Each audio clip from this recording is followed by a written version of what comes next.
Hello everyone, welcome to Study Smart IAS PCS. This is our third part of our आई दृष्टि series. इसमें हम लोग updated जो second part आया है वो कवर कर रहे हैं. हम लोग ने फर्स्ट पार्ट में ऑलरेडी नेशनल अफेयर्स कवर कर लिया है, सेकंड पार्ट में इंटरनेशनल अफेयर्स कवर कर लिया है. अगर अभी तक वो दोनों वीडियोस नहीं देखी हैं तो पहले जाके वो देख लो, ठीक है.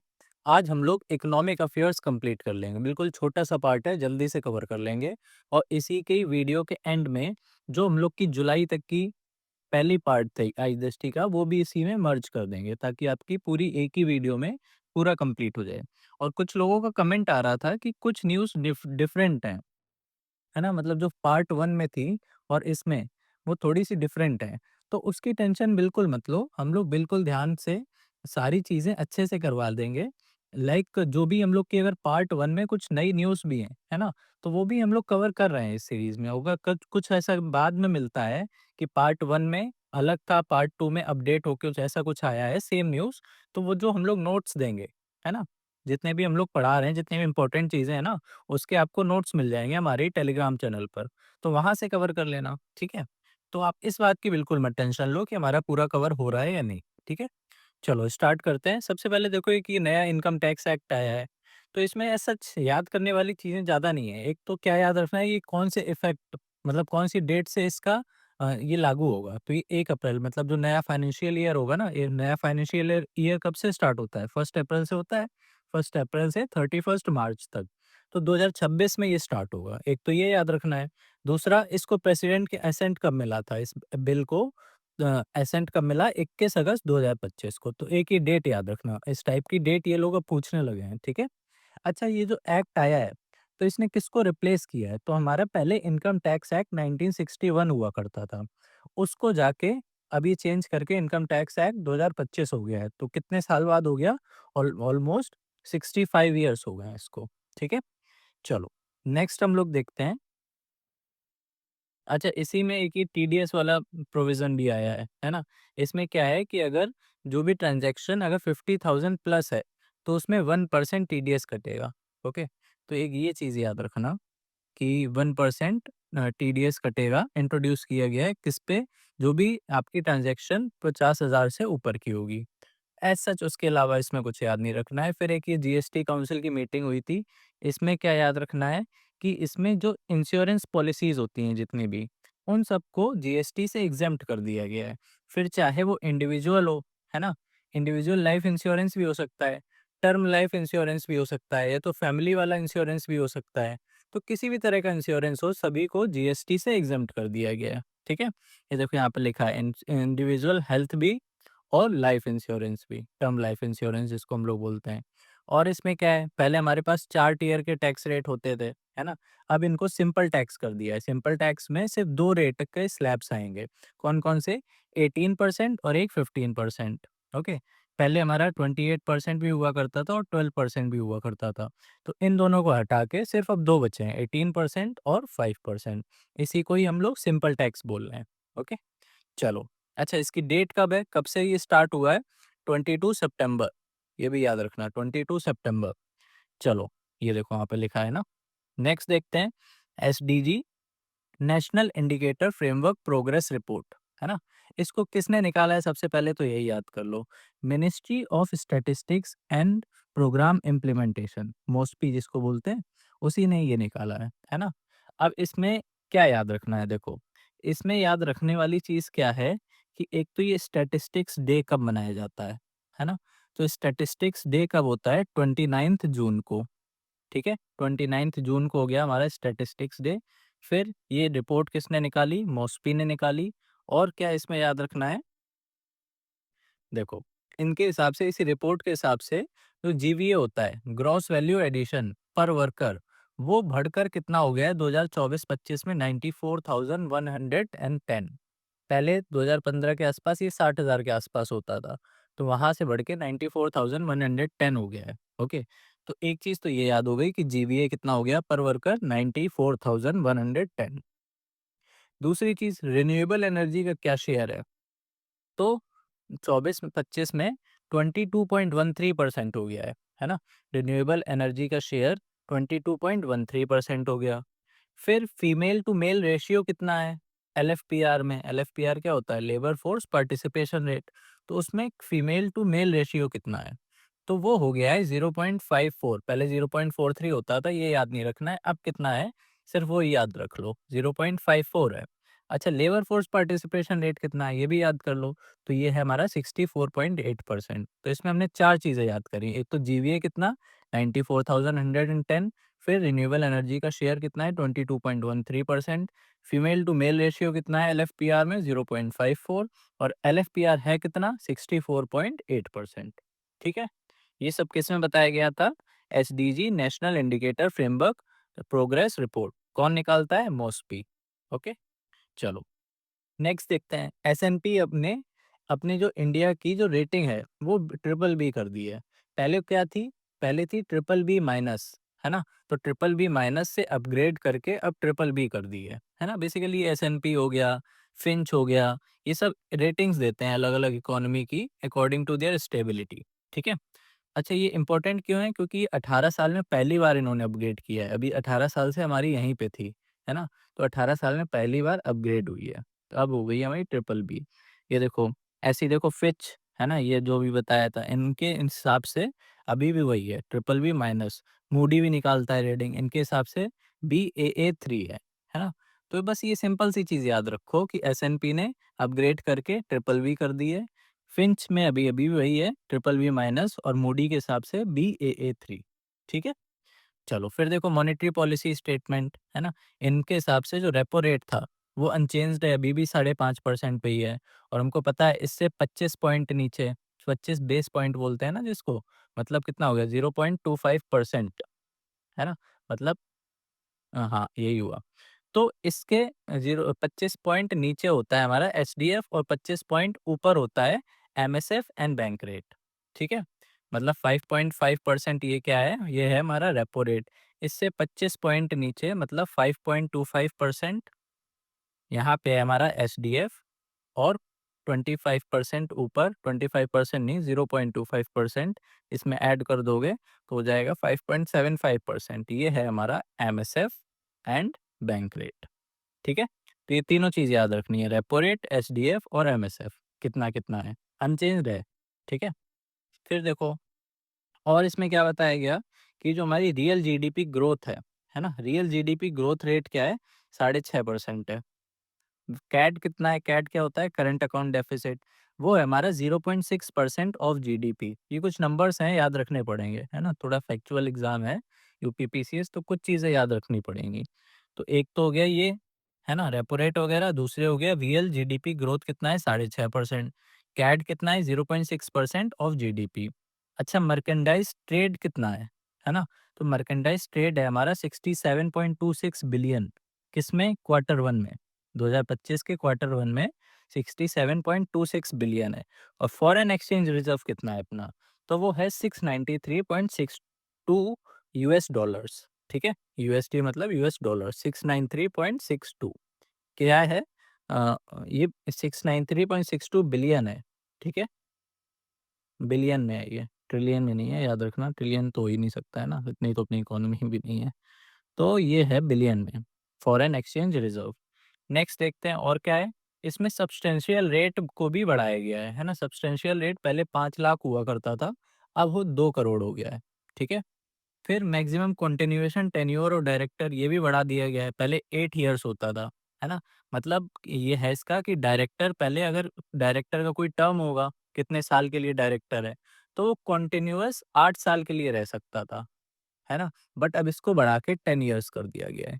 Maximum continuous tenure of directors, ये 10 इयर्स हो गया है। ओके, चलो इसमें इतना ही था।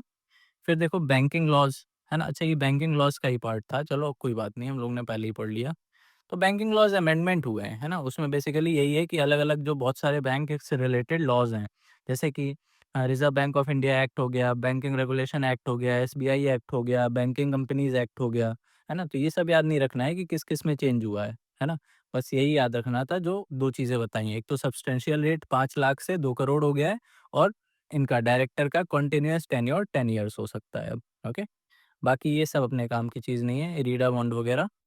फिर ये देखो रिवीजन ऑफ बेस ईयर, है ना, ये जो सीपीआई एएल एंड आरएल है, एएल और आरएल क्या है? एएल है हमारा एग्रीकल्चरल लेबर्स और आरएल है रूरल लेबर्स। इनका जो सीपीआई निकलता है कंज्यूमर प्राइस इंडेक्स, उसका बेस ईयर चेंज हुआ है ना?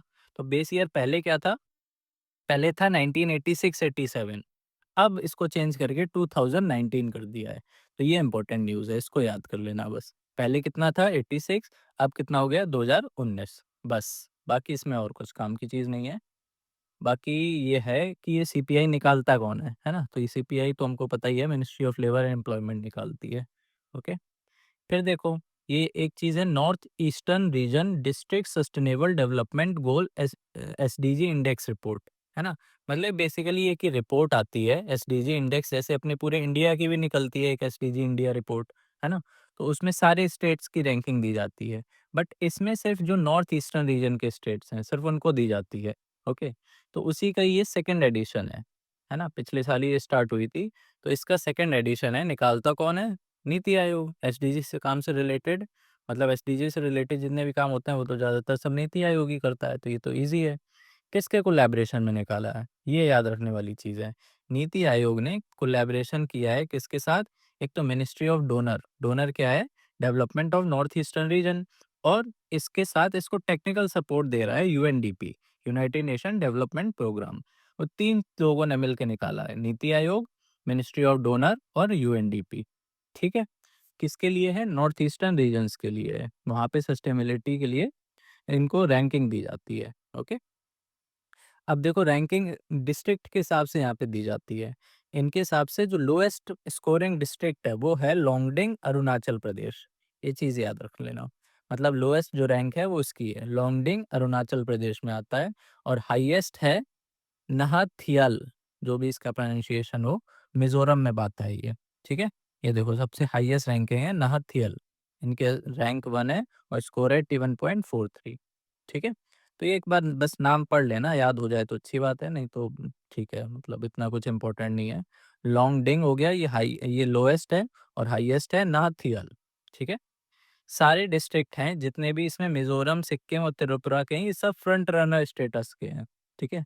जैसे हमारे उसमें आती है ना रैंकिंग्स आती हैं अलग-अलग, फ्रंट रनर हो गया, एस्पायरर हो गया, तो इसके जितने भी डिस्ट्रिक्ट्स हैं सब फ्रंट रनर वाली कैटेगरी में ही आते हैं, ओके? फिर रिकॉर्ड जीएसटी कलेक्शन हुआ है 2024-25 में, है ना? अच्छा, जीएसटी आया कब था? 2017 में 1 जुलाई को, तो टोटल इसको 8 साल हो गए हैं जीएसटी को, है ना? तो उसी के लिए एक ये सर्वे निकाला गया था जिसमें पाया गया है कि सबसे ज़्यादा जीएसटी कलेक्शन हुआ है 2024-15 में, है ना? 15 नहीं सॉरी 25 में, ओके? कितना हुआ है? 22.08 लाख करोड़ एलसीआर। ठीक है? 22.08 लाख करोड़ इतना कलेक्शन हुआ है। एक चीज़ और मतलब बताई गई थी, इतना इम्पोर्टेंट नहीं है बट यही याद रख लो कि जीएसटी एट 8, है ना? एट 8 क्या है? मतलब 8th ईयर है ना इस साल, 8वाँ साल है 2017 से। तो ये की रिपोर्ट निकाली है किसने? डेलॉइट ने। इनके हिसाब से वही है कि जीएसटी अच्छा काम कर रहा है, बस यही है रिपोर्ट में। तो बस यही याद रखना था कि ये रिपोर्ट निकाली किसने? डेलॉइट ने। बाकी कलेक्शन कितना हुआ है? 22.08 लाख करोड़। कितना परसेंट हुआ है पिछले साल से? 9.4% इंक्रीज़ हुआ है। ओके, चलो। उसके बाद एक ये चीज़ और है श्रेष्ठ, है ना? श्रेष्ठ ये क्या है? यूनियन मिनिस्ट्री, हेल्थ मिनिस्ट्री ने निकाली है। State health regulatory excellence index है ये बेसिकली, है ना? इनके इसके इसमें क्या है श्रेष्ठ में, कि जितने भी मेडिसिन वगैरह है ना? उसके लिए ही है ये कि उसकी सेफ्टी देखी जाए, क्वालिटी देखी जाए, एफिकेसी देखी जाए, जितने भी मतलब पेशेंट्स हैं जो भी कंज़्यूम कर रहे हैं, तो वो सेफ हो, ठीक है? तो बस ये सिंपल सी चीज़ याद रखो, श्रेष्ठ किस लिए है? मेडिकल सेफ्टी के लिए, मेडिकल नहीं मेडिसिन सेफ्टी। मेडिसिन से रिलेटेड जितनी भी सेफ्टी होती है, रेगुलेशन होता है, उसके लिए है ये श्रेष्ठ, ठीक है? इसमें स्टेट्स को कैटेगराइज़ किया जाएगा 2 कैटेगरीज़ में। एक तो हो जाएँगे आपके मैन्युफैक्चरिंग स्टेट जो बनाते हैं, दूसरे क्या हैं? जो डिस्ट्रीब्यूट करते हैं, प्राइमरली डिस्ट्रीब्यूशन स्टेट्स, ठीक है? तो बस इसमें सिंपल यही याद रखना है ये किससे रिलेटेड है श्रेष्ठ इंडेक्स, ठीक है? चलो, यही था। बाकी नेशनल और ग्लोबल इंडेसेस में भी क्या है देख लेते हैं। वर्ल्ड एयर ट्रांसपोर्ट स्टैटिस्टिक्स आई है। कौन निकालता है ये? International air transport association, okay? इनके हिसाब से जो 6% इंटरनेशनल पैसेंजर्स हैं ना, वो एयर से ट्रैवल करते हैं, है ना? एविएशन से। बिजिएस्ट रूट कौन सा है? जेजू और सियोल के बीच का जो है ना? अच्छा, ये दोनों ही जो हैं वो साउथ कोरिया में आते हैं। ये दोनों ही जो एयरपोर्ट हैं वो साउथ कोरिया के हैं, जेजू और सियोल। ये बिजिएस्ट रूट है। Highest number of air passengers कहाँ से हैं? यूएस से। सेकंड नंबर पर चाइना है, और इंडिया कौन से नंबर पर है? फिफ्थ नंबर पर। तो ये तीन चीज़ याद रखना, हाईएस्ट नंबर 1 पे है यूएस, सेकंड पे है चाइना, और इंडिया है फिफ्थ पे। सबसे ज़्यादा कौन सा फ्लाइट, मतलब कौन सा एयरप्लेन यूज़ हुआ है? बोइंग 737, सबसे ज़्यादा ये यूज़ होता है एयरलाइंस में, ठीक है। इंडिया की बात करें तो मुंबई से दिल्ली वाला जो रूट है वो बिजिएस्ट है। ओके, तो ये कुछ चीज़ें इसमें बताई गई थी वर्ल्ड एयर ट्रांसपोर्ट स्टैटिस्टिक्स में। नेक्स्ट देखते हैं, last, India electric mobility index निकाला है। किसने निकाला है? नीति आयोग ने। अब इसमें क्या होता होगा? ये तो इलेक्ट्रिक मोबिलिटी नाम से ही समझ में आ रहा है, इलेक्ट्रिक व्हीकल जितने हैं उसी के लिए होता होगा ये, है ना? तो वही चीज़ है, देखो, ट्रांसपोर्ट इलेक्ट्रिफिकेशन हो गया, चार्जिंग इंफ्रास्ट्रक्चर हो गया, ईवी रिसर्च इनोवेशन, है ना? तो यही सब आता है इसमें। तो इनके हिसाब से देखो, इसी में ये क्या है, ये जो इंडेक्स है ना, IEMI, यही है इंडिया इलेक्ट्रिक मोबिलिटी इंडेक्स। ये दुनिया का फर्स्ट सब नेशनल लेवल मोबिलिटी इंडेक्स है इलेक्ट्रिक व्हीकल्स के लिए, ठीक है। दुनिया का फर्स्ट सब नेशनल लेवल ई मोबिलिटी इंडेक्स, है ना, इलेक्ट्रिक मोबिलिटी इंडेक्स। ये दुनिया का पहला है, तो इस वजह से ये इम्पोर्टेंट है। नेक्स्ट देखते हैं हम लोग, इसी में ही अगेन वही कैटेगरीज हैं सारी जो हम लोग ने अभी ऊपर पढ़ी थी ना एसडीजी इंडेक्स में, वही हैं, फ्रंट रनर, परफॉर्मर और एस्पिरेंट। फ्रंट रनर में सिर्फ 3 है। फ्रंट रनर सबसे अच्छा होता है इसमें, देखो स्कोर सबसे ज़्यादा है। उसके बाद आते हैं परफॉर्मर, और फिर सबसे नीचे आते हैं एस्पिरेंट। तो फ्रंट रनर में सिर्फ 3 है, दिल्ली, महाराष्ट्र और चंडीगढ़। अच्छा, अपना यूपी ये किस में आता है? ये परफॉर्मर में आता है, मतलब जो बीच वाली कैटेगरी है ना, बीच वाली, उसमें आता है यूपी। तो इतनी चीज़ें याद रखनी थी। इसके अलावा इकोनॉमी में जितनी भी न्यूज़ हैं, है ना? वो हम लोग जुलाई वाले पार्ट में कवर कर चुके थे, उसको इसके बाद ही मर्ज कर देंगे। इसके बाद एक चीज़ और बचेगी, इकोनॉमिक सर्वे। वैसे तो हम लोग ऑलरेडी कवर कर चुके हैं, बट फिर से कर लेंगे। यूनियन बजट, और तीसरी चीज़ क्या है? यूपी बजट, ठीक है? इन तीनों को हम लोग एक सेपरेट वीडियो में कवर कर लेंगे। बिल्कुल अच्छे से नोट्स बना के, बिल्कुल जितना भी शॉर्ट होगा, काम-काम की न्यूज़ जो हर बार रिपीट होती हैं, वो हम लोग कवर कर लेंगे सेपरेट वीडियो में। तो अगर आपको ये वीडियो चाहिए हो, तो कमेंट करके ज़रूर बता देना कि हाँ, हमको बजट की वीडियो चाहिए, और वीडियो कैसी लगी तो वो बताना ज़रूर, ठीक है? चलो नेक्स्ट पार्ट में हम लोग मिलते हैं। नेक्स्ट पार्ट में अच्छा हम लोग साइंस और एनवायरनमेंट ये दोनों ही कवर कर लेंगे एक ही साथ। क्योंकि साइंस और एनवायरनमेंट में ये जो 3 मंथ का जो अपडेट है ना, उसमें ज़्यादा न्यूज़ है नहीं, है ना? क्योंकि क्या ही चीज़ें होंगी, 1-2 चीज़ हुई हैं इम्पोर्टेंट, उसको हम लोग जितनी भी हैं वो पढ़ लेंगे। बाकी आपको इसका क्विज़ देना हो, डेली हमारे टेलीग्राम ग्रुप पर क्विज़ होता है। जो भी हम लोग पढ़ते हैं दिन में उसका ही क्विज़ होता है 9 पीएम पर। तो उसको आप जॉइन कर सकते हो, उसका आपको लिंक डिस्क्रिप्शन में मिल ही जाएगा। ओके? चलो, bye bye, take care and keep revising. Hello everyone, welcome to Study Smart IAS PCS. This is third part of our current दृष्टि ईयरली। फर्स्ट पार्ट में हम लोग ने नेशनल अफेयर्स कवर कर लिया है, सेकेंड पार्ट में हम लोग ने इंटरनेशनल अफेयर्स कवर कर लिया था। अगर ये दोनों वीडियोस नहीं देखी हैं तो पहले जाके उनको देख लेना, सबसे ज़्यादा इंपॉर्टेंट वही है, ठीक है। आज थर्ड पार्ट में हम लोग इकोनॉमिक अफेयर्स कवर करने वाले हैं। ओके, चलो स्टार्ट करते हैं। देखो, सबसे पहले फिजिकल और मॉनेटरी अफेयर्स की कुछ न्यूज़ दे रखी हैं, तो उसको जल्दी जल्दी देख लेते हैं। देखो, इंडिया वर्ल्ड का फोर्थ लार्जेस्ट इकोनॉमी बन गया है, किसको सरपास करके? जापान को। ओके, तो पहली चीज तो ये पता होना चाहिए कि किसको सरपास किया है, जापान को सरपास किया है, और कौन से नंबर की इकोनॉमी बन गई है? फोर्थ नंबर की। ये आईएमएफ की एक रिपोर्ट आती है, वर्ल्ड इकोनॉमिक आउटलुक रिपोर्ट, ठीक है। तो ये याद रखना कि ये रिपोर्ट कौन निकालता है? वर्ल्ड इकोनॉमिक आउटलुक रिपोर्ट कौन निकालता है? आईएमएफ। ओके, चलो, फिर इनके हिसाब से जो लार्जेस्ट इकोनॉमी बात हो रही है ना, कि हम लोग फोर्थ बन गए हैं, तो बाकी की भी हमको पता होनी चाहिए। तो फर्स्ट नंबर की यूएस है, सेकंड पे चाइना आता है, थर्ड पर जर्मनी। ओके, ये इंपॉर्टेंट है, ये दोनों तुमको याद रहती हैं कि फर्स्ट नंबर पे यूएस होगा, सेकंड पर चाइना होगा, और फोर्थ पर हम लोग बन ही गए हैं, तो थर्ड वाली हम लोग भूल सकते हैं, तो जर्मनी ये याद रखना। और फिफ्थ पे कौन आ गई है? जापान, ठीक है। पहले ये फोर्थ पे थी, तो अभी ये नीचे आ गई है, जापान हो गई है। ओके, चलो, ये देखो जापान लिखा है, ये हो गई फिफ्थ पे। फिर देखो, एफडीआई की कुछ डेटा दे रखा है, तो वो हमको याद करना पड़ेगा, जैसे कि सर्विस सेक्टर में सबसे ज़्यादा एफडीआई आता है। अपने इंडिया में सबसे ज़्यादा एफडीआई कहाँ पर आता है? सर्विसेज सेक्टर में। तो पहली चीज़ तो यही पता होनी चाहिए। फिर कौन से स्टेट्स में सबसे ज़्यादा एफडीआई आता है? तो उसका सीक्वेंस याद कर लो, है ना? तो सबसे टॉप पर है हमारा महाराष्ट्र और सेकंड नंबर पर है कर्नाटका। ये 2 याद कर लो, थर्ड पे वैसे दिल्ली है। याद करना चाहो कर लो, लेकिन ये तो ज़रूर याद होना चाहिए। फर्स्ट पे है महाराष्ट्र, सेकंड पर है कर्नाटका। ओके? और सबसे ज़्यादा एफडीआई आता कहाँ से है? कौन-कौन सी कंट्रीज़ से आता है? तो वो भी याद होना चाहिए। सबसे ज़्यादा आता है हमारा सिंगापुर से, ओके? 30% ऑलमोस्ट 1/3 सिंगापुर से आता है, फिर मॉरिशियस और फिर थर्ड नंबर पे है यूएस, ओके? तो ये 3 याद करने हैं, सिंगापुर, मॉरिशियस और यूएस। स्टेट में कौन हो गया? महाराष्ट्र और कर्नाटका। सबसे ज़्यादा आता कहाँ पे है? सर्विस सेक्टर में। सिर्फ इतना याद करना है एफडीआई में। चलो नेक्स्ट हम लोग देखते हैं, जो काम की न्यूज़ होगी सिर्फ वही हम लोग पढ़ेंगे, आलतू-फालतू न्यूज़ नहीं पढ़ेंगे। अब जैसे ये सब न्यूज़ है ना, तो इसमें कुछ भी ऐसा पूछने लायक नहीं है जो पूछ सकता है एग्ज़ाम में, ओके? तो उस पे हम लोग टाइम वेस्ट नहीं करेंगे। हम लोग जो सिर्फ काम की न्यूज़ है सिर्फ उस पर फ़ोकस करने वाले हैं। देखो, अब भाई ये है हमारी एमएसपी की बात हो रही है, एग्रीकल्चर पे आते हैं थोड़ा। खरीफ क्रॉप का एमएसपी निकला है, ओके? तो सबसे पहले तो यही पता होना चाहिए कि खरीफ क्रॉप पे जो एमएसपी निकलता है वो कितने क्रॉप्स पर निकलता है। तो 14 खरीफ क्रॉप्स पर निकलता है, ठीक है? तो सबसे पहले ये याद करो कि 14 खरीफ क्रॉप्स पर एमएसपी निकालती है गवर्नमेंट।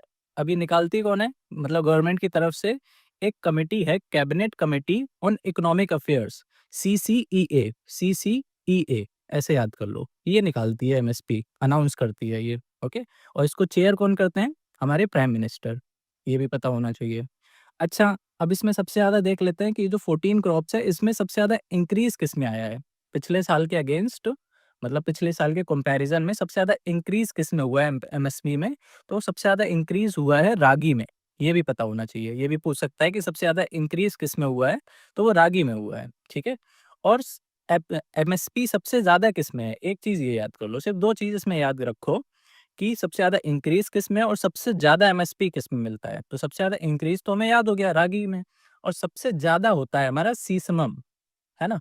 इसी की देखो सबसे वैल्यू ज़्यादा है 9846। ये वैल्यू मत याद रखो, बट ये याद रखो कि सबसे ज़्यादा एमएसपी इसी पे मिलता है, सीसमम पे, ठीक है?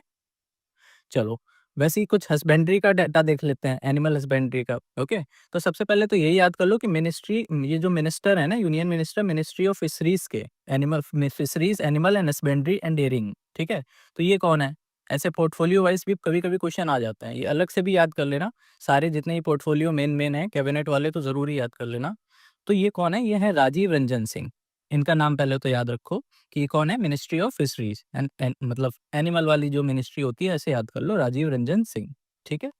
अब इसमें दूसरी चीज़ क्या याद रखनी है कि नेशनल मिल्क डे कब मनाया जाता है, ओके? तो ये मिल्क वैसे ही इम्पोर्टेंट थीम रही है यूपीपीसीएस में, तो इस वजह से याद कर लो, नेशनल मिल्क डे नवंबर 26 को मनाया जाता है, नवंबर 26 को। अब मिल्क की बात हो रही है, तो मिल्क के प्रोडक्शन में इंडिया टॉप पर आता है, पहली चीज़ तो ये याद रखो, है ना? और दूसरी चीज़ क्या? स्टेट वाइज़ शेयर शेयर सबसे ज़्यादा यूपी में होता है मिल्क, सेकंड नंबर पे राजस्थान। सिर्फ 2 याद रखो, यूपी और फिर राजस्थान, ठीक है? फिर देखो एग की बात कर लेते हैं। एग में कौन सबसे टॉप पर है? आंध्र प्रदेश। सेकंड नंबर पर तमिलनाडु। सिर्फ 2-2 याद रखो बस। एग में आंध्र प्रदेश और फिर तमिलनाडु। फिर देखो, इसको ऐसे भी याद रख सकते हो, जैसे एग वाला है ना, इसका निमोनिक ऐसे बना लो, ईएटी, ईट, है ना? एग को हम लोग क्या करते हैं? ईट ही तो करते हैं। तो ई से हो गया हमारा एग, ए से हो गया आंध्र प्रदेश और टी से हो गया तमिलनाडु। ऐसे कुछ निमोनिक बना लिया करो तो ईज़िली याद हो जाएगा, ठीक है? फिर देखो मीट प्रोडक्शन में कौन पर टॉप पर है? वेस्ट बंगाल, फिर है यूपी, ठीक है? वेस्ट बंगाल, फिर यूपी। फिर देखो ऐसे, इसको ऐसे याद रख सकते हो, जैसे वेस्ट बंगाल में क्या होता है? दही मछली बहुत खाई जाती है ना? तो मछली एक तरह से क्या हो गया? मीट हो गया। तो ऐसे याद कर लो कि वेस्ट बंगाल में सबसे ज़्यादा होता है और सेकंड नंबर पे हमारा यूपी आ जाता है, ठीक है? फिर वूल की अगर बात करें तो ये सबसे ज़्यादा राजस्थान में होता है और फिर जम्मू कश्मीर में, ओके? ग्लोबल कंटेक्स्ट की बात करें तो ये तो बता ही दिया, मिल्क प्रोडक्शन में टॉप पर है इंडिया और एग के मामले में सेकंड पर है, ठीक है? एग प्रोडक्शन सेकंड रैंक्ड है। नेक्स्ट हम लोग देखते हैं, जैसे अभी हम लोग ने एमएसपी देखी थी खारिफ की, अब हम लोग देखते हैं राबी क्रॉप्स की, है ना? इसमें देखो कुछ स्टैटिक चीज़ें हैं, जैसे एमएसपी टोटल 22 क्रॉप्स पर निकालती है गवर्नमेंट, है ना? तो ये पता होना चाहिए कि 22 क्रॉप्स पर होती है। जिसमें हमने ये तो पढ़ लिया था कि 14 क्रॉप होते हैं खारिफ, तो जितने बचे 6 बचे, है ना? तो वो राबी हो जाएँगे और 2 होते हैं कमर्शियल क्रॉप, कौन-कौन से? शुगरकेन और कोपरा। ये जो डिस्ट्रीब्यूशन है ना, क्लासिफिकेशन है, ये पता होना चाहिए कि 14 खारिफ पे निकलता है, 6 राबी पे और 2 कॉमर्शियल क्रॉप हैं। कौन-कौन से हैं? शुगर केन और कोपरा। ठीक? हो गए 22 पूरे। फिर हम लोग देखते हैं, जैसे उसमें देखा था कि सबसे ज़्यादा इंक्रीज़ किस में हुआ है और सबसे ज़्यादा एब्सोल्यूट वैल्यू किसकी है, वही चीज़ हमको यहाँ पे देखना है। तो देखो हाईएस्ट हाइक मतलब वही परसेंटेज इंक्रीज़ किस में हुआ है? रेपसीड एंड मस्टर्ड इसमें हुआ है, ये याद रखना। और सबसे ज़्यादा एमएसपी है किसमें? ये देखो लेंटिल मसूर, मसूर की जो दाल होती है ना, उसकी सबसे ज़्यादा एमएसपी है 6700। ये 2 चीज़ याद रखना, रेपसीड एंड मस्टर्ड पे सबसे ज़्यादा इंक्रीज़ हुआ है और एमएसपी है किसकी सबसे ज़्यादा? लेंटिल मसूर की, ठीक है? चलो, नेक्स्ट हम लोग देखते हैं। वर्ल्ड ट्रेड स्टैटिस्टिकल रिव्यू आया है ना? ये कौन निकालेगा? ट्रेड है तो डब्ल्यूटीओ निकालेगा, सिंपल सी बात है। ओके, अब इसमें देखो क्या देखना है हमको, एक्सपोर्टर और इंपोर्टर में इंडिया की रैंकिंग कितनी है, वो याद रखो बस, है ना? ग्लोबली की बात हो रही है। देखो एक्सपोर्ट के अगर मामले में देखें तो इंडिया की रैंक 18 पर है और शेयर कितना है? 1.8%, ये भी याद रख लेना, ठीक है? एक्सपोर्ट के मामले में 18th रैंक पर है इंडिया और शेयर कितना है? Global share 1.8%। वही अगर इंपोर्ट की हम लोग बात करें तो इंडिया की रैंक 9th है। इसमें शेयर कितना है? 2.8%। मतलब हम लोग इंपोर्ट ज़्यादा करते हैं, एक्सपोर्ट कम करते हैं। ठीक है? चलो, फिर देखो नेक्स्ट, सिर्फ जो काम की न्यूज़ है वही देखेंगे हम लोग। Economic initiatives, schemes and projects की अगर बात करें तो इंडिया का लार्जेस्ट ऑटोमोबाइल गति शक्ति मल्टी मॉडल कार्गो टर्मिनल खुला है। ये कहाँ पर खुला है? सिर्फ ये याद रखो, मानेसर हरियाणा में, है ना? इंडिया का ये लार्जेस्ट ऑटोमोबाइल गति शक्ति मल्टी मॉडल कार्गो टर्मिनल है, ठीक है? मानेसर हरियाणा में, सिर्फ इतना याद रखना है, बाकी कुछ मत याद रखो। फिर एक ये विजिंजम इंटरनेशनल सी पोर्ट खुला है ना? ये कहाँ पर खुला है? तिरुवनंतपुरम केरला। इनको पीएम ने इनॉग्रेट किया था, तो ये याद रखना, विजिंजम पोर्ट कहाँ पे है? तिरुवनंतपुरम, केरला, है ना? पोर्ट और उसका जो स्टेट है, वो मैच करने की पूरी प्रोबेबिलिटी है कि मैचिंग में आ सकता है। आपको इधर 3 पोर्ट दे देगा, 3 स्टेट दे देगा। तो जितने भी ये 12 हमारे मेजर पोर्ट्स हैं ना, जो हम लोग ने फर्स्ट पार्ट में देखे भी थे, मार्क भी किए थे, उन सबके स्टेट्स ज़रूर याद कर लेना कि कौन-सा पोर्ट कौन से स्टेट में पड़ता है, ठीक है? चलो, फिर देखो नेक्स्ट, सेमीकंडक्टर यूनिट खुला है यूपी में, है ना? ये किसका जॉइंट वेंचर है? एचसीएल और फॉक्सकॉन का। कहाँ पर खुला है? जिवार एयरपोर्ट है ना जो यमुना एक्सप्रेसवे पे, उसी के पास में खुला है, ठीक है? तो ऐसे याद कर लो। बाकी ऐसा नहीं है कि ये इंडिया का पहला सेमीकंडक्टर यूनिट है, ओके? ऑलरेडी 5 खुल चुके हैं। जैसे कि 5 में से जो 4 हैं वो गुजरात में ही हैं, ठीक है? ये देखो, बाकी जो 4 हैं वो गुजरात में, 1 असम में है। तो ये थोड़ा आइडिया होना चाहिए कि पहला नहीं है और भी खुल चुके हैं, ठीक है? फिर देखते हैं नेक्स्ट क्या है? अच्छा, ये जो सब है ना, एनपीएस वात्सल हो गया, यूनिफाइड पेमेंट पेंशन स्कीम हो गया, ये सब हम लोग ऑलरेडी कवर कर चुके हैं। जो हम लोग ने दिसंबर वाली आई दृष्टि करी थी ना, उसमें ये सब पुरानी न्यूज़ हो चुकी हैं, अब नहीं पूछेगा ये, ठीक है? पूछना होता ना तो दिसंबर वाले में ही पूछ लेता, अब नहीं पूछेगा। फिर देखो नेक्स्ट, सस्टेनेबल डेवलपमेंट गोल, है ना? इसको इसमें रैंकिंग कितनी है इंडिया की? सिर्फ ये याद कर लो कि इंडिया की रैंकिंग 99 है और ये पहली बार हुआ है हिस्ट्री में कि इंडिया की रैंक अंडर 100 आई है ना? नहीं तो अभी तक हमेशा 100 के ऊपर ही रहती थी। पहली बार जाके 99 आई है, मतलब 100 के नीचे आई है। तो इसकी प्रोबेबिलिटी बहुत ज़्यादा है कि ये पूछा जा सकता है कि सस्टेनेबल डेवलपमेंट गोल इंडेक्स है, उसमें इंडिया की रैंकिंग कितनी है? तो उसमें 99 मार्क कराना, ठीक है? चलो, नेक्स्ट देखते हैं ह्यूमन डेवलपमेंट रिपोर्ट। ये भी बहुत ज़्यादा इंपॉर्टेंट है। हर दूसरे साल में पूछी जाती है। इसमें तो जितने स्टार लगा लो उतने कम है। तो पहली चीज़ तो यही याद रखो, ये कौन क्या निकालता है? ये यूएनडीपी निकालता है, united nations development programme, UNDP, ठीक है? अब इसमें देखो याद क्या करना है कि टॉप की कंट्री कौन है? आइसलैंड, है ना? मतलब टॉप किसने किया है? आइसलैंड ने। और इंडिया की रैंक कितनी है? 130। बिल्कुल याद कर लो, इसको रट्टा मार लो, ठीक है? नहीं, अभी हम लोग एक वीडियो लाएँगे निमोनिक्स वाली कि जिसमें जितनी भी रैंकिंग्स हैं, जितनी भी इम्पोर्टेंट रैंकिंग्स हैं, वो हम लोग निमोनिक्स से याद करेंगे, ठीक है? तो उसमें वैसे भी हम लोग याद करवा देंगे, उसकी टेंशन नहीं है, ठीक है? तो वही चीज़ यहाँ पे लिखी है कि पहले 130 सॉरी, पहले 133 होती थी, अब जाके कम हो गई है, मतलब प्रोग्रेस हुआ है, अब 130th हो गई है, ठीक है? चलो। ये कुछ और डेटा है, इसी में ही आया है, इसको भी याद कर लो। जैसे लाइफ एक्सपेक्टेंसी कितनी हो गई है? 72 इयर्स हो गई है इंडिया की और मीन इयर्स ऑफ स्कूलिंग कितनी है? 13 इयर्स, ठीक है? तो ये 2 डेटा और हैं, इसको ये भी पूछा जा सकता है, तो इसको भी याद कर लेना। नेक्स्ट हम लोग देखते हैं एमपीआई वैल्यू, है ना? मल्टी डायमेंशनल पॉवर्टी इंडेक्स के हिसाब से कहाँ से स्टार्ट हो रहा है, ये यहाँ से स्टार्ट हो रहा है, ठीक है। तो इनके हिसाब से इंडिया की जो पॉवर्टी है वो 16.4% है, ये याद रखना। दूसरी चीज़ क्या याद रखनी है कि इसमें जो रैंकिंग है जेंडर इनइक्वालिटी इंडेक्स, है ना, ये यहाँ से स्टार्ट हो रहा है। जेंडर इनइक्वालिटी इंडेक्स में इंडिया की रैंक 102nd है, ठीक है। चलो इतना हो गया। अब नेक्स्ट हम लोग चलते हैं। नेक्स्ट है रिकॉर्ड प्रोडक्शन इन माइनिंग, है ना। तो इसमें सिंपली क्या याद रखो कि आयरन ओर प्रोडक्शन के मामले में इंडिया की रैंकिंग 4th है, ठीक है। आयरन ओर प्रोडक्शन, प्रोडक्शन की बात हो रही है, ठीक है। प्रोडक्शन मतलब हम लोग कितना प्रोड्यूस कर रहे हैं उसकी बात हो रही है। 4th पोजीशन पर है हम लोग। वही एल्यूमिनियम प्रोडक्शन में हम लोग 2nd नंबर पर हैं, ठीक है। रिजर्व्स की बात नहीं हो रही है कि रिजर्व कितना है ना, उसकी उससे मतलब नहीं है। हम लोग कितना प्रोड्यूस कर पा रहे हैं। तो उसमें 4th रैंकिंग है आयरन में और 2nd रैंकिंग है एल्यूमिनियम में। ये चीज़ याद रखना। नेक्स्ट हम लोग देखते हैं फॉसिल फ्यूल रिजर्व्स, है ना। इसमें भी बहुत इंपॉर्टेंट टॉपिक है, जैसे कि सबसे ज़्यादा कोयला कहाँ पे मिलता है, कोल रिजर्व्स कहाँ पर हैं। अब देखो इसमें रिजर्व की बात हो रही है, ऊपर अभी हम प्रोडक्शन की बात कर रहे थे, ये है रिजर्व की बात। तो सबसे ज़्यादा कोल रिजर्व कहाँ पर है, ओडिशा, फिर झारखंड, 2 याद रख लो। फिर तीसरे नंबर पर है छत्तीसगढ़, है ना। ये जितना भी छोटा नागपुर प्लेट्यू वाला रीजन है ना, तो वहीं पर ही कोल मिलता है, ये तुम लोग स्टैटिक में भी पढ़ते हैं। तो ये याद रखना कि सबसे ज़्यादा ओडिशा में है, फिर झारखंड में है, फिर छत्तीसगढ़ में। किसकी बात हो रही, कोल रिजर्व्स की। वही अगर हम क्रूड रिजर्व की बात करें और दूसरी चीज़ नेचुरल गैस रिजर्व की बात करें, तो दूसरे दोनों में ही वेस्टर्न ऑफशोर नंबर 1 पर है, वेस्टर्न ऑफशोर, ठीक है। ये चीज़ याद रखना। रिन्यूएबल एनर्जी फेवरेट थीम है ना।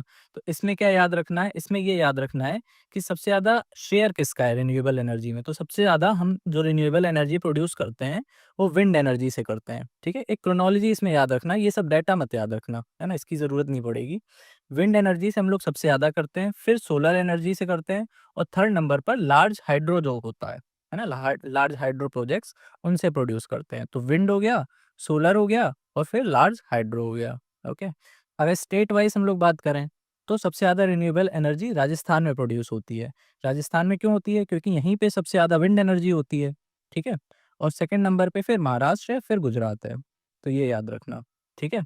तो राजस्थान हो गया, महाराष्ट्र हो गया और गुजरात हो गया। नेक्स्ट हम लोग देखते हैं। अच्छा, राजस्थान में होती है विंड एनर्जी या फिर गुजरात में होती है सबसे ज़्यादा, ये बताओ। विंड एनर्जी और सोलर एनर्जी दोनों को ही बताओ कि सबसे ज़्यादा कौन-सा जो स्टेट है वो प्रोड्यूस करता है। ये आप कमेंट में करके बताना कि विंड एनर्जी सबसे ज़्यादा कहाँ पर प्रोड्यूस होती है और सोलर एनर्जी कहाँ पर होती है, ठीक है? फिर देखो dominance of coal in energy mix, है ना? इसमें बस ये याद रखो कि कोल अभी भी 79% जो हमारी एनर्जी रिक्वायरमेंट है ना, 79% वो अभी भी कोल से ही आ रही है, ठीक है? ये देखो लिखा है ना, coal remain the backbone of the India's energy supply contributing nearly 79% of the country's domestic energy supply, ठीक है? चलो। फिर देखते हैं नेक्स्ट हम लोग आईआईपी इंडेक्स, है ना। आईआईपी क्या है, इंटरनेशनल इंटेलेक्चुअल प्रॉपर्टी इंडेक्स। ये निकालता कौन है, सबसे पहले ये याद करो, US chamber of commerce. US chamber of commerce निकालता है ये इंडेक्स। ओके। इसमें इंडिया की रैंकिंग कितनी है, 43। ये याद रखो, फर्स्ट पे यूएस की जब है तो फिर यूएस का ही निकालेगा, मतलब फर्स्ट पे रहेगा, है ना। ऐसा कोई ज़रूरी नहीं है, मतलब ऐसे याद कर सकते हो, ठीक है। फर्स्ट पे हो गया हमारा यूएस और 43 पे है इंडिया।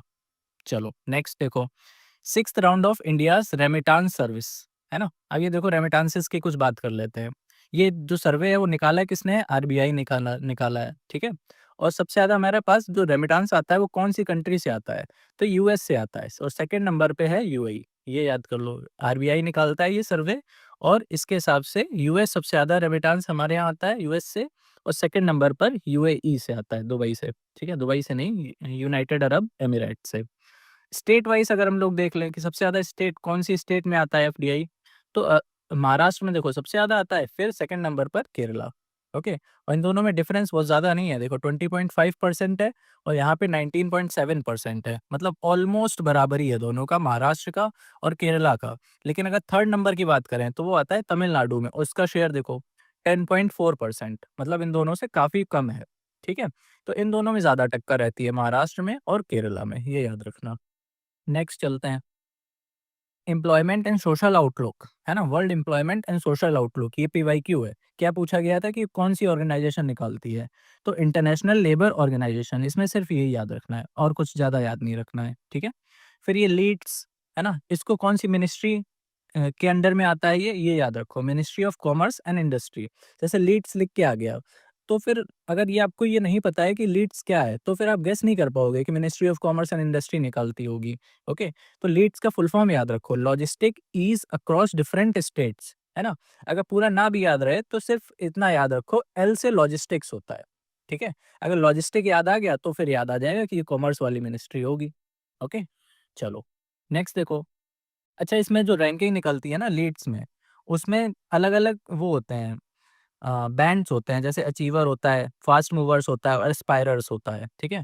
तो हमें सिर्फ किसका याद रखना है, यूपी और अपने बिहार का, ठीक है? तो यूपी आता है अचीवर वाली कैटेगरी में और बिहार आता है फास्ट मूवर्स में, सिर्फ ये याद रखो, है ना? यूपी का एग्ज़ाम है तो फिर अचीवर वाली कैटेगरी में आता है और बिहार का अगर एग्ज़ाम है तो वो लोग याद रखेंगे कि फास्ट मूवर्स वाली कैटेगरी में आता है। चलो, नेक्स्ट हम लोग देखते हैं। अब कुछ ये मिसेलेनियस टॉपिक्स है, जैसे designing a policy for medium enterprises, है ना, मतलब एमएसएमई की बात हो रही है। तो एमएसएमई के बारे में कुछ इंपॉर्टेंट डेटा हमको याद होना चाहिए, है ना, ये भी इंपॉर्टेंट थीम है यूपीपीसीएस की। जो एमएसएमई है वो जीडीपी में 29% कंट्रीब्यूट करता है, मतलब ऑलमोस्ट 30%, है ना, वन थर्ड हो गया पूरा। तो पहली चीज तो यही याद रखनी है कि जीडीपी का 29% कहाँ से आता है, एमएसएमई से आता है। दूसरी चीज़, जो वर्कफ़ोर्स है ना? मतलब कितने लोगों को एम्प्लॉय करता है, तो ओवर 60%। समझ रहे हो कि इसकी कितनी ज़्यादा इम्पोर्टेंस है एमएसएमई की, कि ओवर 60% वर्कफ़ोर्स यहाँ से आता है, 29% जीडीपी यहाँ से आती है और जितना भी इंडिया टोटल एक्सपोर्ट करता है, उसका 40% एमएसएमई से ही आता है। जो भी एक्सपोर्ट करता है प्रोडक्ट्स वगैरह, गुड्स एंड सर्विसेज, वो 40% यहीं से आता है। तो इस ये डाटा याद रखना कि 29% जीडीपी, 60% वर्कफोर्स और 40% एक्सपोर्ट्स एमएसएमई के लिए। अब दूसरी चीज़ क्या है, ये जो एमएसएमई है ना, माइक्रो, स्मॉल एंड मीडियम, तो इन तीनों का डिफरेंस भी याद तो पता होना चाहिए, माइक्रो, स्मॉल और मीडियम। तो इसका डिफरेंस क्या होता है, इन्वेस्टमेंट और टर्नओवर के हिसाब से ये क्लासिफाई किया जाता है और ये अभी रिवाइज़ हुए हैं। पहले ये कुछ अलग वैल्यूज़ हुआ करती थी, अब कुछ रिवाइज़ करके दूसरी कर दी हैं। तो इस वजह से ये इम्पोर्टेंट है, ठीक है? ये क्लासिफिकेशन इम्पोर्टेंट, डायरेक्ट पूछ लेगा कि बताओ मीडियम एंटरप्राइजेज़ का इन्वेस्टमेंट कितना होना चाहिए मिनिमम, है ना? या तो फिर टर्नओवर कितना होना चाहिए मिनिमम। तो ये चीज़ याद होनी चाहिए। अब ये कैसे याद होगी? देखो, इन्वेस्टमेंट याद कर लो, टर्नओवर अपने आप याद हो जाएगा। कैसे हो जाएगा? देखो, एमएसएमई का है ना, मतलब माइक्रो, स्मॉल, मीडियम, ये तो लाइन से लगे हुए हैं, इसमें तो कुछ कन्फ्यूज़न नहीं है। इन्वेस्टमेंट याद कर लो, 2.5, 25 और 125, ठीक है? 2.5, 25 और 125, लास्ट में सबके 555 आ रहा है, ओके? तो 2.5, 25 और 125 हो गया याद, 2.5, 25 और 125। अगर ये इन्वेस्टमेंट याद हो गया, तो इसी का इंटू 4 कर दो तो फिर टर्नओवर आ जाएगा, ठीक है? इंटू 4 याद रखना। देखो, 2.5 इंटू 4 क्या होगा, 10 हो जाएगा। 25 इंटू 4 कितना हो जाएगा, 100 हो जाएगा। 125 इंटू 4 कितना हो जाएगा, 500 हो जाएगा, ठीक है? तो ऐसे याद रख सकते हो, investment into 4 is equals to turnover. हो गया याद? बस ये वैल्यू याद रखना, बहुत इंपॉर्टेंट है ये, ठीक है? फिर देखो, ग्लोबल पैंडेमिक एग्रीमेंट, है ना? ये किसने अडॉप्ट किया है, बस ये याद रखो, डब्ल्यूएचओ। पैंडेमिक है ना? तो हेल्थ से रिलेटेड होगा, ऐसे याद रख लो, हेल्थ से रिलेटेड मतलब डब्ल्यूएचओ, ओके? फिर देखो नेक्स्ट क्या है, India's major ports achieve historical milestone, है ना? अगेन वही मेजर पोर्ट्स, देखो बार-बार आ रहा है ये, है ना? तो ये याद ज़रूर कर लेना कि कौन-सा पोर्ट, जितने ही 12 मेजर पोर्ट हैं, सिर्फ वही याद रखना, ठीक है? तो इसमें क्या माइलस्टोन आया है, ये देख लेते हैं। 2 पोर्ट हैं, कौन-कौन से? Paradip port and Deendayal port. इन दोनों ने 150 मिलियन, है ना? 150 million tonne cargo handling mark surpass कर लिया है। 150 million tonne cargo handling mark surpass कर लिया है। कौन से 2 पोर्ट ने? Paradip port and Deendayal port, ठीक है? पारादीप पोर्ट कहाँ पर पड़ता है? अपना ओडिशा में, और दीनदयाल पोर्ट, कांडला पोर्ट इसको पहले बोलते थे, अब इसको रीनेम कर दिया है। अब इसको दीनदयाल पोर्ट नाम रख दिया है। ये कहाँ पर है? ये गुजरात में है, ठीक है? चलो, फिर नेक्स्ट देखते हैं। एक ये डिजिटल पेमेंट अवार्ड मिला है। ये किसको मिला है? बस ये याद रखो, इंडियन पोस्ट पेमेंट बैंक, है ना? इंडिया पोस्ट पेमेंट बैंक को मिला है क्या? Digital payment award. बाकी ये सब कुछ मत याद रखो, ओके? फिर ये मिनी रत्ना स्टेटस दिया गया है 3 डीपीएसयूज़ को, है ना? डीपीएसयूज़ क्या होते हैं? डिफेंस पीएसयूज़, है ना? Defence public sector undertakings. तो ये कौन-कौन सी है मिनी रत्ना? ये याद रख लो। Munitions India Limited, Armoured Vehicle Nigam Limited and India Optel Limited, इन तीनों को दिया गया है, ठीक है? चलो, अच्छा, कमेंट करके ये बताना कि टोटल मिनी रत्नास कितनी है इंडिया में? इंडिया में टोटल मिनी रत्ना अब कितनी हो गई हैं इन तीनों को ऐड करने के बाद, ये आप कमेंट करके बताना। ओके, चलो। फिर क्या है, वर्ल्ड एनर्जी इन्वेस्टमेंट रिपोर्ट कौन निकालता है, बस ये याद रखो, इंडियन इंटरनेशनल एनर्जी एजेंसी, है ना। तो ये तो इजी है याद रखना, एनर्जी की बात हो रही है तो आईईए ही निकालेगा। ओके, फिर एक ये निवेशक शिविर लॉन्च हुआ है ना। तो इसको किसने किया ये याद रखो, और ये किस लिए है और कहाँ पर हुआ है, ये चीज़ याद रखनी है। जैसे नाम से ही समझ में आ रहा है, निवेशक शिविर, निवेशक मतलब क्या होता है, इन्वेस्टमेंट, ठीक है। तो जितने भी इन्वेस्टर्स होंगे उन्हीं के लिए ये शिविर लगाया गया होगा। ये किसने लॉन्च किया होगा, लॉन्च क्या मतलब किसने ऑर्गेनाइज किया होगा, तो वो किया है investor education and protection fund authority. Okay, किसके साथ मिलके, सेबी के साथ मिलके। ये जितने भी इन्वेस्टमेंट वाले काम होते हैं कौन देखता है, सेबी देखता है ना। जितना भी ये स्टॉक मार्केट वगैरह वाला जितना भी इन्वेस्टमेंट होता है सब सेबी के अंडर ही तो आता है। तो ये हो गया। और कहाँ पर लॉन्च किया है, पुणे में, ठीक है। तो 3 डाटा हमने याद कर लिए इसमें। फिर देखो, एक ये समिट हुई है, वर्ल्ड हाइड्रोजन समिट, है ना। ये कहाँ पर हुई है, बस ये याद रखो, रॉटरडैम में हुई है। रॉटरडैम नीदरलैंड में पड़ता है, वहां पर हुई है वर्ल्ड हाइड्रोजन समिट, इंपॉर्टेंट है, ठीक है। दूसरी चीज क्या है, इसी के अंडर इंडिया के 3 मेजर पोर्ट्स हैं, है ना। उनको ग्रीन हाइड्रोजन हब्स बनाने की प्लानिंग हुई है ना। मतलब बात चली है इसमें ग्रीन हाइड्रोजन हब्स बनाए जाएंगे। तो कौन कौन से मेजर पोर्ट्स हैं, कांडला, ये कहाँ पर पड़ता है, गुजरात में, अभी हमने देखा था, इसी का ही रिनेम कर दिया गया है, दीनदयाल। फिर दूसरा क्या है, पारादीप पोर्ट, ये उड़ीसा में पड़ता है, ये भी हमने देखा था। अब तीसरा कौन सा है, टूटीकोरिन पोर्ट, ये तमिलनाडु में है, ठीक है। तो इन तीनों को ग्रीन हाइड्रोजन हब्स बनाया जाएगा। ये कहाँ पर बात हुई है, वर्ल्ड हाइड्रोजन समिट में। ये कहाँ पर ऑर्गेनाइज हुई थी, रॉटरडैम नीदरलैंड में, ठीक है। याद हो गया। चलो नेक्स्ट देखो, नेक्स्ट क्या है, इकोनॉमिक फ्रीडम की बात हो रही है, economic freedom of the world. Okay, इसके हिसाब से जो फर्स्ट कंट्री है, मतलब फर्स्ट रैंक्ड कंट्री है जहाँ पे सबसे ज्यादा इकोनॉमिकली फ्रीडम है ना, तो वो है हांगकांग। पहली चीज तो ये याद रखो, हांगकांग फर्स्ट पे है, क्योंकि ऐसे जल्दी हम लोग को हांगकांग स्ट्राइक होगा नहीं। हम लोग क्या सोचते हैं, या तो यूएस होगा, चाइना होगा, जर्मनी होगा, आइसलैंड होगा, ये सब कंट्रीज होंगी, बट हांगकांग थोड़ा हटके है। तो इस वजह से ये याद रखना। इंडिया की रैंकिंग तो जरूर याद रखनी है, तो इंडिया की रैंकिंग 84th है, ठीक है। अच्छा, अब ट्रेडिंग पार्टनर्स की बात कर लेते हैं, इंडिया के ट्रेडिंग पार्टनर्स की बात। तो सबसे ज़्यादा देखो, ट्रेडिंग पार्टनर, ये एक डाटा निकाला है, किसने निकाला है, ग्लोबल ट्रेड रिसर्च इनिशिएटिव, है ना। इनके हिसाब से चाइना बन गया है अपना लार्जेस्ट ट्रेडिंग पार्टनर, किसको सरपास कर दिया है, पहले यूएस हुआ करता था, है ना। अब यूएस से ज़्यादा हम लोग ट्रेड किससे कर रहे हैं, चाइना से कर रहे हैं। तो ये याद रखना, ये हम लोग फंस सकते हैं कि हम लोग को लगता है यूएस से सबसे ज़्यादा ट्रेड होता होगा, बट नहीं, अब जाके चाइना से हम लोग का सबसे ज़्यादा ट्रेड होता है, यूएस को भी पीछे छोड़ दिया है। तो चाइना फर्स्ट नंबर पे हो गया, सेकंड नंबर पर यूएस हो गया। फिर देखो स्वावलंबनी स्कीम, इसमें क्या याद रखना है, कौन सी मिनिस्ट्री ने ये लॉन्च करी है। स्वावलंबनी नाम से ही समझ में आ रहा है, ये किसके रिलेटेड होगा, स्वावलंबनी वुमेन एंटरप्रेन्योरशिप प्रोग्राम है ये, ठीक है। तो वुमेन एम्पावरमेंट इन कहाँ पर, एंटरप्रेन्योरशिप में। तो अगर वुमेन से रिलेटेड है तो फिर कौन निकालेगा, है ना। वैसे तो like ministry of women and child development निकालनी चाहिए, तो यहीं पर ये कैच है। इस वजह से इसको याद रखना पड़ेगा कि मिनिस्ट्री ऑफ स्किल डेवलपमेंट निकालेगी। क्यों निकालेगी, क्योंकि वही बात है ना, एंटरप्रेन्योरशिप से रिलेटेड है। तो इसमें कंफ्यूज मत होना बस। ओके, चलो। तो ये 2 चीज़ याद रख कर ली कि मिनिस्ट्री कौन-सी है और किस लिए है, ठीक है। अब ये लॉन्च हुई कहाँ पर है, ये भी इम्पोर्टेंट है। ये लॉन्च हुई है नॉर्थ ईस्ट स्टेट्स के लिए, नॉर्थ ईस्ट स्टेट्स के लिए, जैसे कि असम हो गया, मेघालय, मिज़ोरम, है ना। तो बेसिकली सिंपली ऐसे याद रखो कि नॉर्थ ईस्ट, ये देखो लिखा हुआ है, नॉर्थ ईस्ट रीजन में जो वुमेन एम्पावरमेंट होगी एंटरप्रेन्योरशिप के थ्रू, वही इसका मेन ऑब्जेक्टिव है, स्वावलंबनी स्कीम। मिनिस्ट्री तो याद हो गई, स्किल एंड डेवलपमेंट, है ना। चलो नेक्स्ट देखते हैं अब हम लोग, एक्सपोर्ट और इंपोर्ट की बात हो रही है ना। इंडियाज एक्सपोर्ट सोर टू हिस्टोरिक हाई। तो हम लोग ने ये इंपोर्ट और एक्सपोर्ट वाला डाटा तो पहले भी देख लिया था, है ना। तो वही चीज़ है यहाँ पे, देखो एक्सपोर्ट हम लोग सबसे ज़्यादा कहाँ पे करते हैं, यूएस में, फिर यूएई में, थर्ड नंबर पे नीदरलैंड और फिर चाइना। तो ये नीदरलैंड कुछ नया आ गया है, तो इस वजह से इसको याद रखना। फर्स्ट पे तो ऑब्वियस है यूएस, सेकंड पर यूएई और फोर्थ पर है चाइना, बट ये थर्ड वाला ज़रूर याद रखना, ठीक है, नीदरलैंड, ये हम लोग मिस कर सकते हैं। अच्छा, इंडिया का फर्स्ट हाइड्रोजन ट्रांसपोर्टेशन पाइप्स बन गए हैं, है ना, ऐसे पाइप्स जिससे हम लोग हाइड्रोजन ट्रांसपोर्ट कर सकते हैं। तो इंडिया में पहली बार बने हैं। किसने बनाए हैं? टाटा स्टील ने। ठीक है, टाटा स्टील ने बनाया। उसका नाम क्या रखा है पाइप्स का?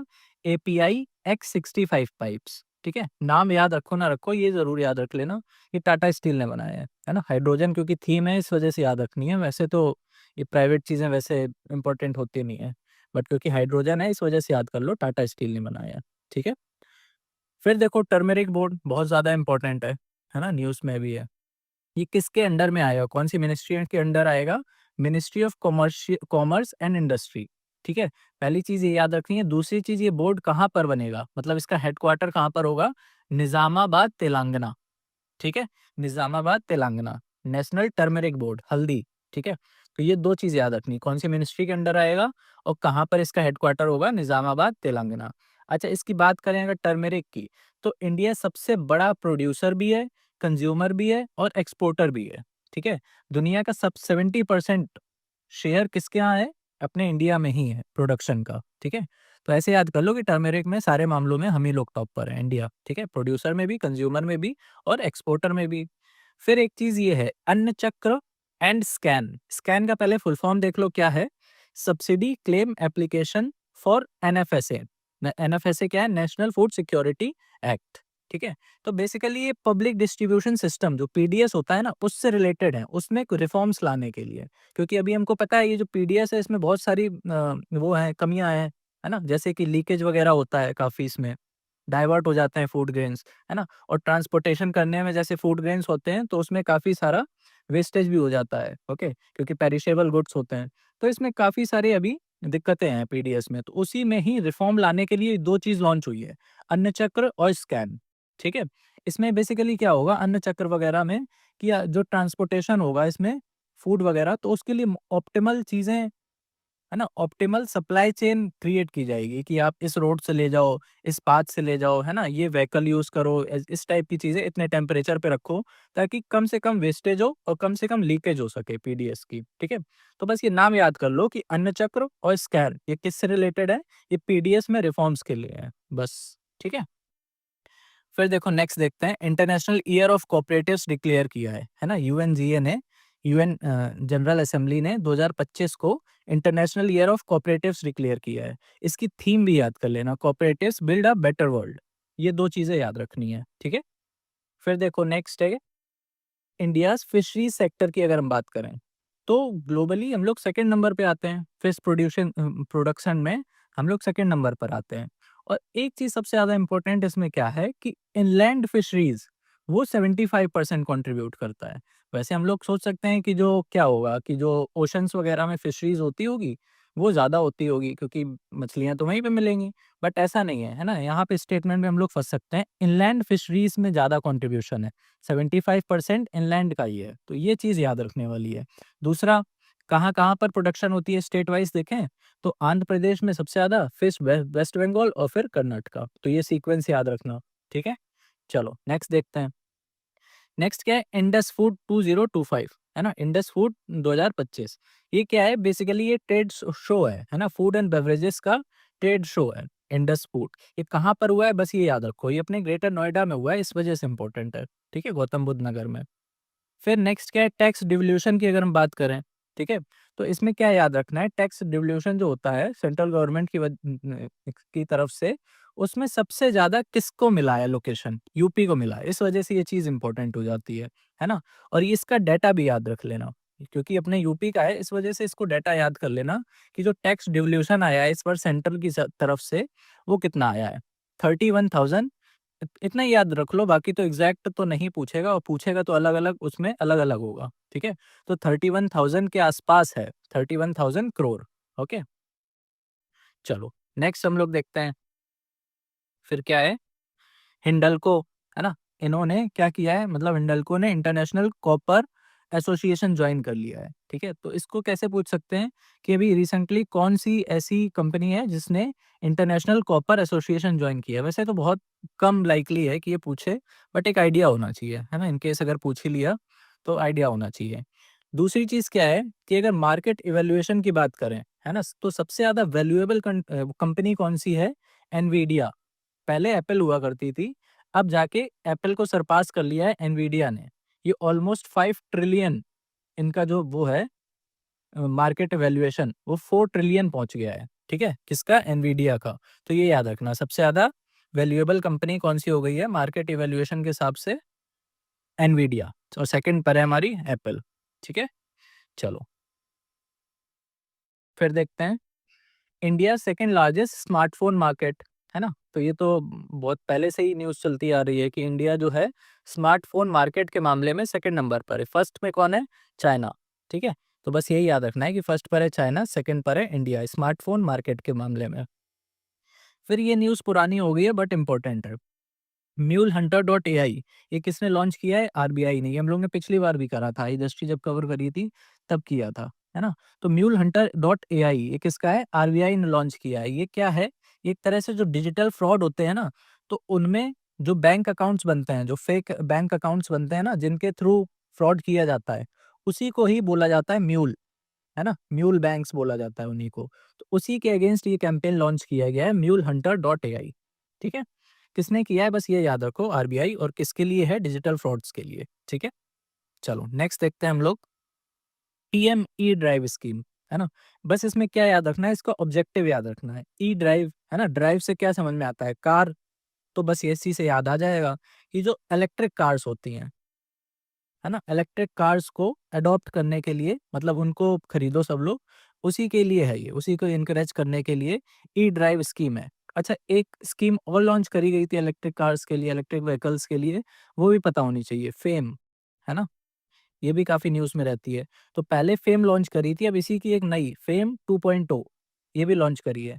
तो अगर ऐसा कुछ नाम आ जाए ई ड्राइव, फेम, तो ये पता होना चाहिए किससे रिलेटेड है, ये ई व्हीकल से रिलेटेड है। ओके? चलो।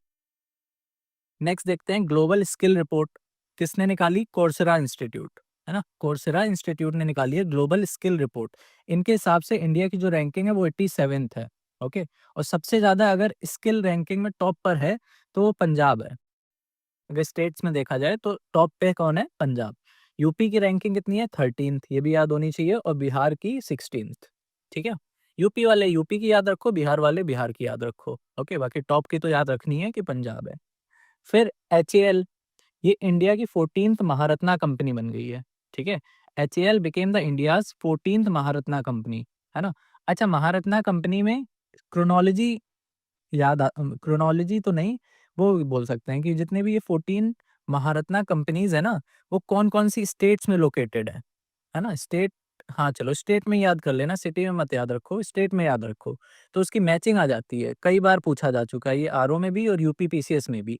तो ये जितने भी 14 महारत्ना कंपनीज है ना, ये कौन कौन से स्टेट्स में है, वो जरूर याद कर लेना। ओके, फिर देखो आईआईएफटी का पहला ओवरसीज कैंपस खुला है दुबई में। ठीक है, तो इसको याद रखना। आईआईएफटी क्या है? Indian institute of foreign trade है ना? ये वो वाला आईआईएफटी नहीं है, वो तो निफ्ट होता है शायद, है ना, फैशन वाला। तो वो नहीं है, ये फैशन वाला नहीं है, ये ट्रेड वाला है, foreign trade, Indian institute of foreign trade. इसका ओवरसीज कैंपस खुला है कहाँ? दुबई में। ठीक है, नेक्स्ट देखो, अभी अच्छा बजट की बात हुई है, ठीक है? तो अब देखो इसके बाद इसमें बजट प्लस इकोनॉमिक सर्वे दे रखा है आई दृष्टि में। अब इसमें देखो सब कुछ रटने वाला ही है, बजट और इकोनॉमिक सर्वे में डाटा रटने वाला है ना? तो उसमें कुछ ऐसा समझाने लायक है नहीं।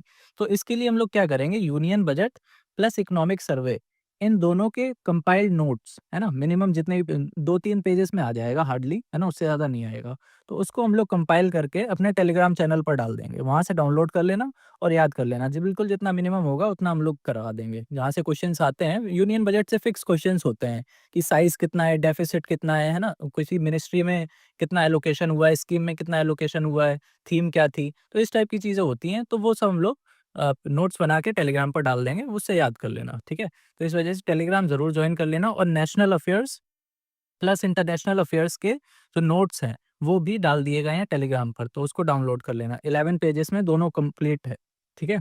आज इसको इसके भी डाल देंगे, इकोनॉमी के और यूनियन बजट इकोनॉमिक सर्वे के, तो वहाँ से डाउनलोड कर लेना, ठीक है? चलो bye bye, take care. Next video में हम लोग साइंस एंड टेक्नोलॉजी कवर करेंगे, ओके? चलो कीप रिवाइजिंग।